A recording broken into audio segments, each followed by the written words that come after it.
Αν αυτό το βίντεο έφτασε σε σένα και είναι στο χώρο σου, να θεωρείς τον εαυτό σου τυχερό, γιατί σε αυτό το βίντεο θα μάθεις κόλπα από τη σκοτεινή ψυχολογία που σε κάνουν ικανό να ελέγχεις οποιονδήποτε σιωπηλά, είτε στο σχολείο, στο κολέγιο, με τους φίλους σου ή ακόμα και τον περίγυρό σου.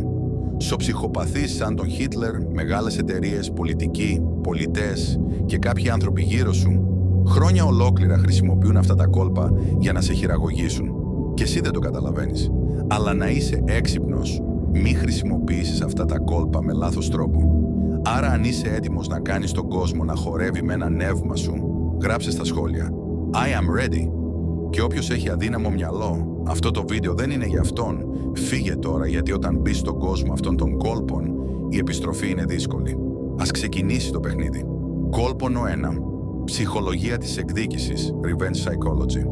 Κοίτα, το 90% από εσάς γνωρίζει αυτό το κόλπο. Αλλά πότε και πώς το χρησιμοποιείς? Αυτό είναι που δεν ξέρεις. Το πρόσεξες. Στην αρχή του βίντεο χρησιμοποίησα το κόλπο της Revenge Psychology απευθείας και δεν το κατάλαβες σωστά. Σκέψου πότε και πώς. Στην αρχή είπα, όποιος έχει αδύναμο μυαλό να φύγει από το βίντεο, τον προκάλεσα να το παρακάμψει και εκείνος δεν το έκανε. Σκέψου γιατί. Αυτό είναι το μαγικό της Revenge Psychology. Όταν κάποιος σου λέει μην το δεις, το μυαλό σου θέλει να το δει. Όταν σου λένε μην κοιτάξεις, είσαι ο πρώτος που θα κοιτάξει. Πώς το χρησιμοποιείς? Πρώτον, αν θες να κάνεις κάποιον να κάνει κάτι για σένα, κάν το να πιστέψει ότι είναι πρόκληση που δεν μπορεί να καταφέρει. Για παράδειγμα, πες του, ξέρω ότι δεν μπορείς να το τελειώσεις στο χρόνο, και εκείνος θα σου αποδείξει το αντίθετο.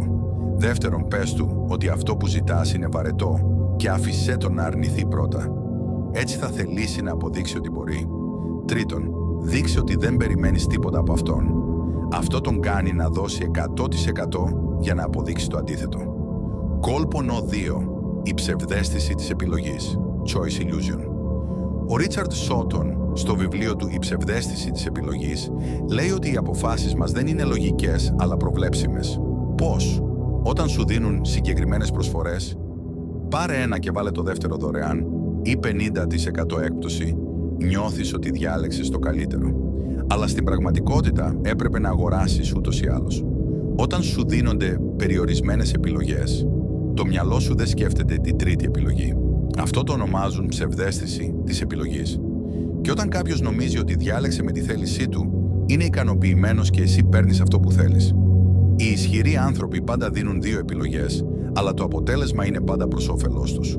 Παράδειγμα, θες να το κάνεις σήμερα ή αύριο? Ο άνθρωπος νιώθει ότι έχει επιλογή, αλλά η δουλειά θα γίνει. Πώς το εφαρμόζεις? Αν θες να πας κάποιον σινεμά, ρώτησέ τον, κομμωδία ή θρίλερ? Όποια απάντηση και αν δώσει, θα πάει σινεμά. Σε σχέση ρώτησε, μου έχεις λείψει πολύ ή λίγο? Θα απαντήσει με τρόπο που σου δίνει το αποτέλεσμα που θες. Αν θες από φίλο χρήματα, ρώτα, θες να μου δώσεις μετρητά ή μπέργκερ? Όποια επιλογή και να κάνει, παίρνεις αυτό που ζήτησες. Απλώς πρόσεξε να μην πει «δεν έχω λεφτά». Κόλπονο 3. Διάδοση του φόβου. Fear mongering. Δημιούργησε φόβο στους ανθρώπους για να τους ελέγξεις. Αυτό είναι παλιό κόλπο. Ο Χίτλερ χρησιμοποίησε τα μέσα ενημέρωσης και την προπαγάνδα για να παρουσιάσει μια πλευρά ως το μεγαλύτερο κίνδυνο για τη Γερμανία, φυτεύοντας φόβο και έλεγχο. Οι πολιτικοί πριν τις εκλογές λένε «αν δεν κερδίσουμε, είμαστε σε κίνδυνο». Οι εταιρείες χρησιμοποιούν το ίδιο για να πουλήσουν «η προσφορά λύγει σήμερα». Σε σχέσεις, κάποιος μπορεί να υπερβάλλει στην αγάπη, στα δώρα, στις εκπλήξεις, ώστε το θύμα να κολλήσει και μετά μειώνει ξαφνικά το ενδιαφέρον και ο άλλος φοβάται να χάσει και κάνει ό,τι θέλει εκείνος.